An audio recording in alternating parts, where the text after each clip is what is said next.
If you are wondering if we have split screen view on OPPO Reno 15, then the answer is yes. We have three main ways that allow you to activate the split view.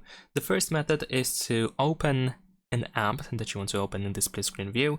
Then you want to go to the background apps, tap on these three dots in the upper right corner, and then you can find the split view as long as the app supports split view, because not every app actually supports it.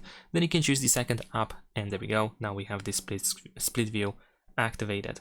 What you can also do is you can swipe from the bottom of the phone if you use actually gestures for navigation. So this is important. This method only works for gestures. When you use gestures for navigation, we can swipe from the bottom of the phone to the upper left corner, and then over here we can drop the app, and then you can choose the second app to open in this split screen view. And the third option is to use the smart sidebar. If you have the sidebar activated, you can press and hold your finger on the app that you want to open in the split screen view, and then as you can see, we can just drop it anywhere in order to open it in the split view. And that is pretty much it. Leave a like and subscribe.